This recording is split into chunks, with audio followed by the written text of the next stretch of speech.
فأما اليتيم فلا تقهر وأما السائل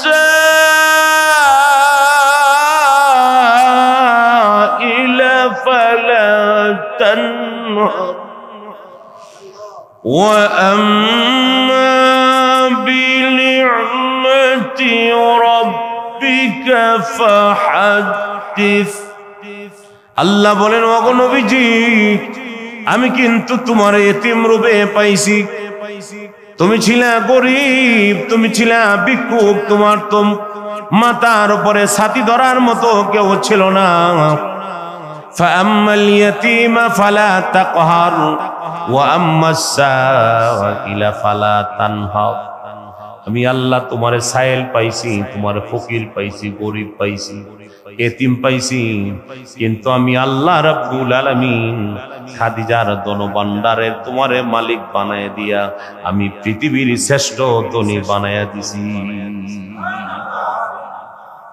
রাসূল এতিম বটে কিন্তু আল্লাহর পরে যার মর্যাদা तमाम দুনিয়ার মাখলুকাতের উপরে যার সম্মান উনি হলেন মুহাম্মদুর রাসূলুল্লাহ কথা বলেন ঠিক কি ঠিক না তো নবীজির বিবি খাদিজা আয়েশা সফিয়া মাইমুনা উম্মে জামিল এভাবে নবীজির 11 জন বিবি যারা নবীজির একজন বিবি ছিলেন কুমারী আর বাকি 10 জন বিবি ছিলেন বিধবা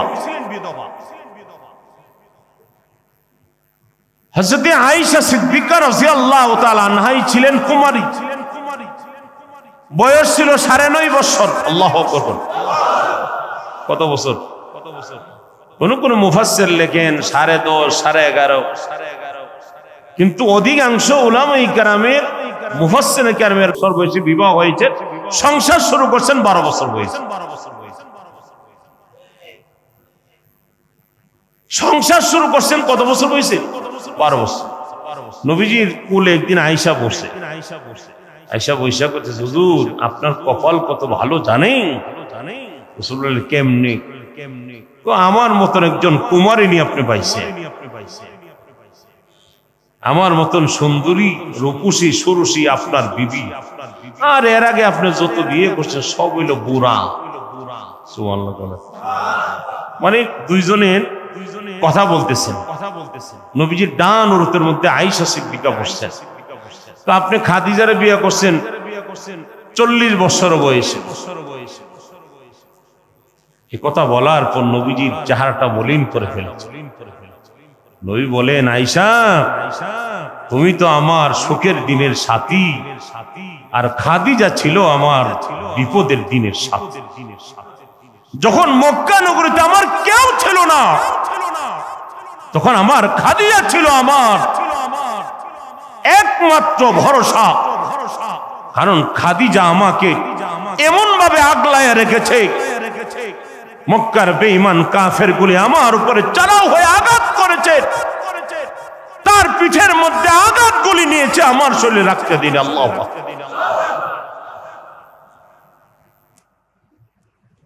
নবীজি বলেন ও আয়েশা তোমার বিয়েটা তো আমি জানতাম না আমি যখন মেরাজের রজনীতে গিয়েছি আমি চলে আসবো রব্বুল আলামিন আমার একটা ছবি দেখেছে ছবি সুবহানাল্লাহ তাফসীরে মাজহারিতে আসছে আল্লামা কাজী সানাউল্লাহ পানিপতি রহমাতুল্লাহ আলাইহি লেখে নবীজি মেরাজ থেকে আসার পথে আল্লাহ তাআলা বলেন হাবিব নবীজি একটা মুস্কি হাসি দিয়েছেন ছবিটা কার ছিল হযরত আয়েশা সিদ্দিকা ছবিটা দেখিয়া নবীজি মুস্কি হাসি দিয়েছেন নবী আল্লাহ তো বুঝে ফেলছেন যে নবীজি রাজি আছেন নবী মেরাজ কমপ্লিট করে আবু বকর সিদ্দিক হুজুর এত বড় সফর আপনি করে আসছেন আগামীকাল দুপুর বেলা আমার বাসায় দাওয়াত নবীজি হযরত আবু বকর সিদ্দিকের বাসায় দাওয়াত খাইতে গেছেন। দেখবেন হুজুরে দাওয়াত দিছেন, আপনার ছোট পিচ্চিটার হুজুর জন্য দস্তরখান নিয়ে আসে, প্লেট নিয়ে আসে, গ্লাস নিয়ে আসে, ঠিকই ঠিক না? তো নবীজির সামনে দস্তরখান বিছাচ্ছে, নবীজির সামনে প্লেট নিয়ে আসতেছে। নবী জিজ্ঞেস করে, ইসমি, তোমার নাম কি? হযরত আয়েশা মুস্কি হাসি দিয়ে, আমার চিনেন না? আপনি না আমার নাম রাখছেন। সুবহানাল্লাহ।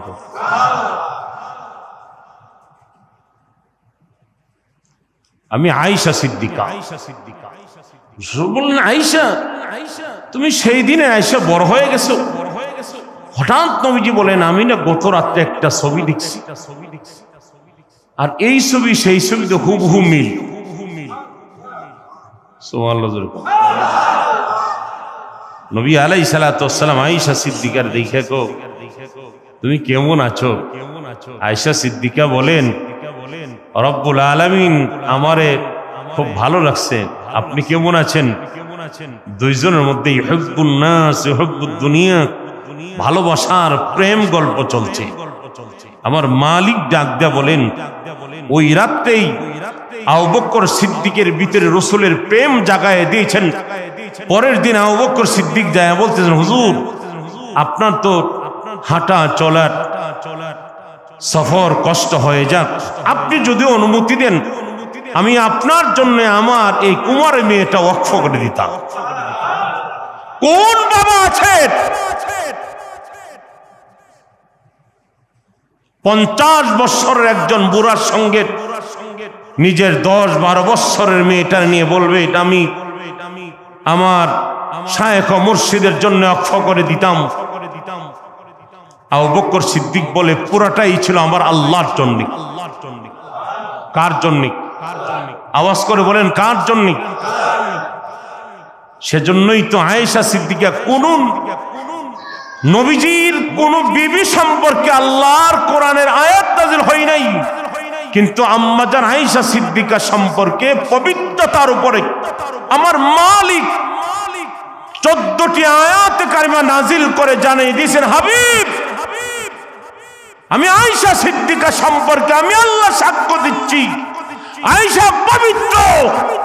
কারণ মক্কার মুনাফিক বেঈমানগুলি যারা আয়েশা সিদ্দিকাকে অপবিত্র গালি দিচ্ছে, এরা মৃত্যু, এরা কাযযাব। আল্লাহু আকবার বলে।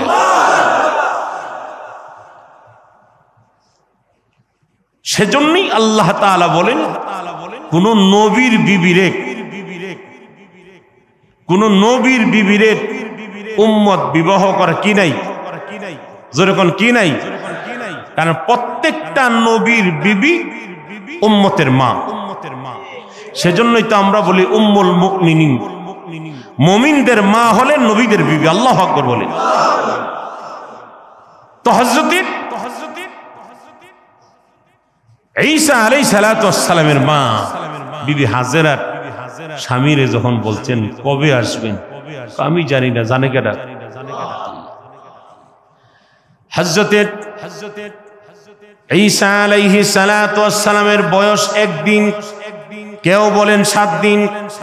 কোলের মধ্যে নিয়েছে, কোলের মধ্যে নিয়ে স্বামীরে বলতেছেন, আল্লাহ হাফেজ, আপনি চলে যান, আল্লাহ আপনার সফরে নিরাপত্তা দান করুক। কামরার ভিতরে চলে আসছে, কামরার ভিতরে এসে সন্তানের চেহারার দিকে তাকায় তাকায় বলে, আল্লাহ,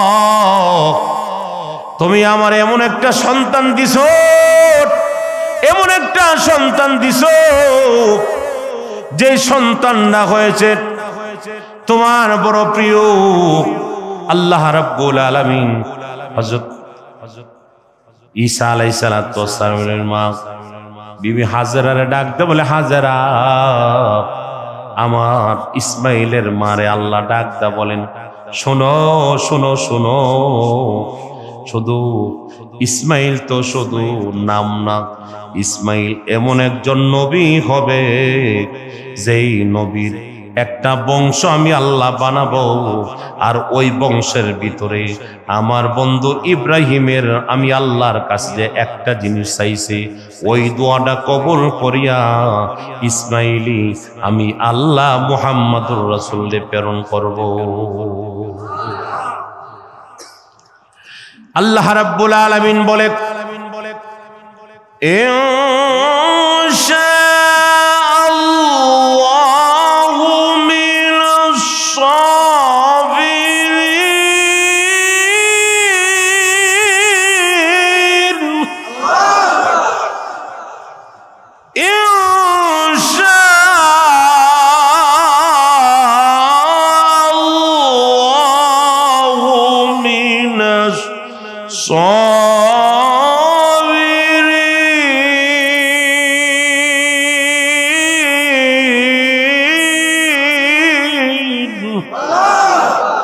আল্লাহ বলেন, ও ইব্রাহিম, তোমার সন্তান এমন একটা সন্তান দিয়েছি যেই সন্তানটারে তুমি ধৈর্যশীলদের মধ্যে পাইবা। বাবা সন্তান দুইজন, 9.5 বছর পর্যন্ত দেখা সাক্ষাৎ নাই। আল্লাহ তাআলা ইব্রাহিম ওই জায়গা থেকে মক্কা থেকে সিরিয়া চলে আসলেন, এর মাঝখানের সময় চলে গেল 9.5 বছর। কত বছর? 9.5 বছর চলে গেছে। ইব্রাহিম আলাইহিস সালাম হঠাৎ আল্লাহ তাআলা আবার জানাই দিছেন, আরে আমার না বিবি আছে, সন্তান হইছে। আল্লাহ তাআলা রওনা হোক, সিরিয়ার ঘোড়া নিয়ে চলে আসছেন মক্কাতে। এর মাঝখানে অনেক ঘটনা ঘটে গেছে, যেখানে কোনো মানুষ ছিল না, এখানে এখন মানুষের রাজ্য হয়ে গেছে। আল্লাহু আকবার। এখানে আল্লাহ তাআলা যেখানে পানি আনার জন্য শত শত মাইল দূরে যেতে হতো, 1000 মাইল অতিক্রম করতে হতো, ওই জায়গায় এখন পানির খনি, জমজমের কূপ আল্লাহ বের করে দিয়েছে।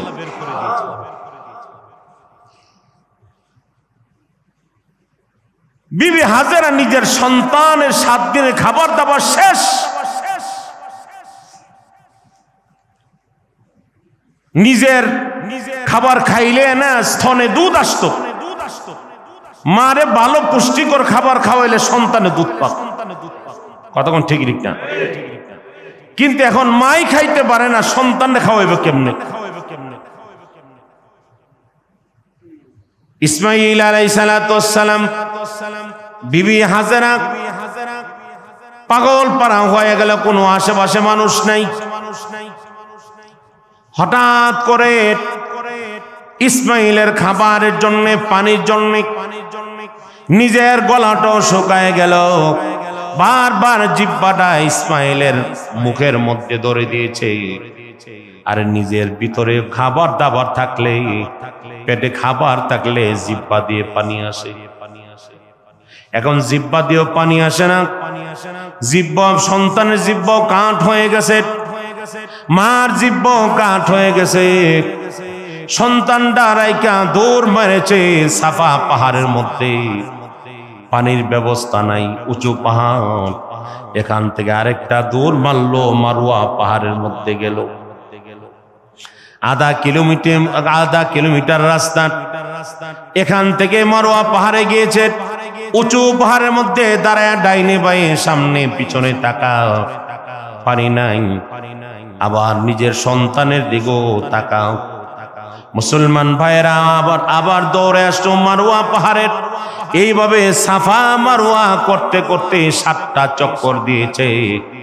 আল্লাহ বলেন, ও হাজরা, তোমার এই দৌড়টা আমি আল্লাহর কাছে বড় পছন্দ হয়ে গিয়েছে, আমি আল্লাহর দরবারে কবুল হয়ে গিয়েছে। যাও যাও যাও, তোমার এটা স্মৃতি হিসাবে কিয়ামত পর্যন্ত আমি আল্লাহ প্রত্যেকটা হাজি যারা হজ করবে, উমরা করবে, তাদের জন্য আমি আল্লাহ সাফা মারওয়া সাই করা ওয়াজিব করে দিলাম। যত হাজি কিয়ামত পর্যন্ত হজ করবে, ইন্নাস সাফা ওয়াল মারওয়া মিন শাআইরিল্লাহ। এই সাফা থেকে মারওয়া, মারওয়া থেকে সাফা 7টা চক্কর দেওয়া প্রত্যেকটা হাজি, নর নারী, পুরুষ মহিলা, তাদের জন্য ওয়াজিব। কি কি কি বলেন বলেন? সাফা থেকে মারওয়া, মারওয়া থেকে সাফা, টোটাল 7টা চক্কর দিলে 3.5 কিলোমিটার রাস্তা হয়। আপনি অসুস্থ হইলে হুইল চেয়ারে, আর সুস্থ হইলে নিজের পায়ে দিয়ে হাইটা।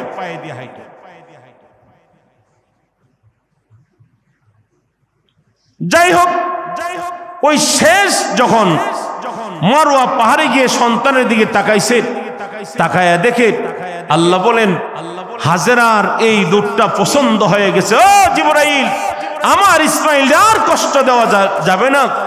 ইসমাইল যে এইভাবে সন্তান যখন রাগ করে কান্না করে, দেখবেন যে ফাউগুলি এইভাবে নাচাইতে থাকে। কতক্ষণ কতক্ষণ আল্লাহ তাআলা বলেন, এই ইসমাইলের পায়ের মুরার আঘাত আমার আরশে আজিমের মধ্যে লাগতেছে। আল্লাহু আকবার বলে। নূহ আলাইহিস সালাতু ওয়াস সালামের প্লাবনিক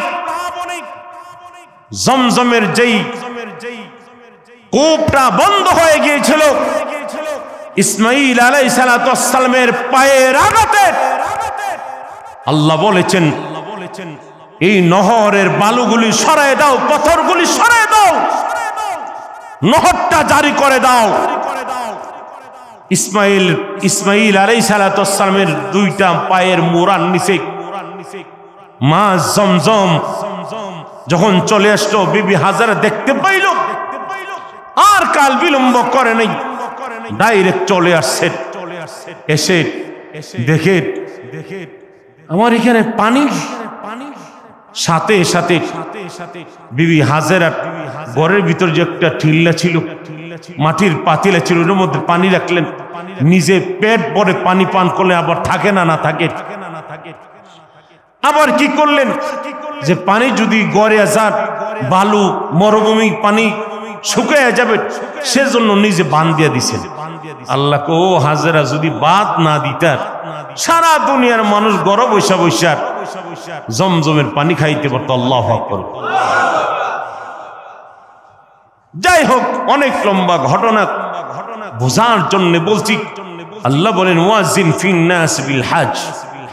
আল্লাহ বলেন, ইব্রাহিম, তোমার কণ্ঠ বাজাও, পায়ে হেঁটে, গাড়ি চড়ে, ঘোড়ায় চড়ে, হেলিকপ্টার দিয়ে, রকেটে, বিমানে, পৃথিবীর আনাচে কানাচ থেকে আমার এই আজান যাদের কানে পৌঁছবে।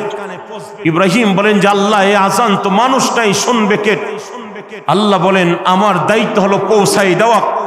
রূহ জগতের ভিতরে আল্লাহ তাআলা ইব্রাহিম আলাইহিস সালাতু ওয়াস সালামের এই আওয়াজটা, এই আজানটা রূহ জগতে পৌঁছাই দিয়েছেন। আর এই রূহ জগৎ থেকে যেই রূহগুলি একবার বলেছেন, লব্বাইক আল্লাহুম্মা লব্বাইক, লব্বাইক লা শারীকা লাকা লব্বাইক, ইন্নাল হামদা ওয়ান নি'মাতা লাকা ওয়াল মুলক লা শারীকা লাক। তারে আল্লাহ মৃত্যুর আগে একবার হলে বাইতুল্লাহ নিবে, যে 2বার বলেছেন তারে 2বার নিবে, যে 3বার বলেছেন তারে 3বার নিবে, যে 50 বার বলেছেন মৃত্যুর আগে তারে 50 বার বাইতুল্লাহ দেখাবে। আল্লাহু আকবার বলে। সেজন্যই তো ইব্রাহিম আলাইহিস সালাতু ওয়াস সালামের দায়িত্ব ছিল শুধু কণ্ঠ বাজাও, পৌঁছানোর দায়িত্ব কার? আরে বলেন না, বলেন না, বলেন না। আল্লাহ। ইজ রামাইতা ওয়া মা রামাইতা ওয়ালাকিন্নাল্লাহ রামা। রাসূলকে আল্লাহ বলেছেন, আল্লাহ বলেছেন, হাতের মধ্যে এক মুষ্টি মাটি নাও, ফু দাও। রাসূল বলতেছেন, আল্লাহ ফু দিলে ঘরের ভিতরে, কিন্তু আবু জেহেল উতবা সাইবা তো সবাই আমার বাহিরের, আমার ঘরকে হারা কি রাখছে, ঘাও দিয়ে রাখছে, এটা ঘরের ভিতরে থাকবো। আল্লাহ বলেন, দায়িত্ব হইল, তোমার দায়িত্ব হলো ফু দেওয়ার, এদের সহে পৌঁছানোর দায়িত্ব কার? কথা কোন কার? রাসূল। ইন্নাকা মাইয়িতুন ওয়া ইন্নাহুম মাইয়িতুন, হাতে নিছেন নিয়া, ইজ রামাইতা ওয়া মা রামাইতা ওয়ালাকিন্নাল্লাহ রামা, নিয়া ফু দিলেন 7 বার পয়রা। এখন আবু জেহেল কইতেছে এই যে মাগরিবের সময় দেখবেন যে শহরের মধ্যে মরিচাস মানে পোকাগুলি কিছু পোকা পড়ে যেটি চোখ জ্বলতে কয়েক ঘন্টা যা। তো আবু জেহেল কইছে ব্যাপারটা কি কি পড়ছে রে? উতবা শয়বা আবুল হাবরা কইছে ব্যাপারটা কি? যারা রাসূল হত্যা করতে গিয়েছিল রাসূল ধাক্কায় বের হয়ে গেলেন। আল্লাহ বলেন নবী আপনার দায়িত্ব হলো করা, আর পুরাপুরি 100% কাজ করার দায়িত্ব কার? আল্লাহ। সেজন্য ভাই গো আমাদের দায়িত্ব হলো ওসিলা করা, কবুল করার মালিক কে? আল্লাহ তাআলা আমাকে আমাদের সবাইকে কবুল করুন। জোরে কোন আমিন, আরে জোরে কোন আমিন।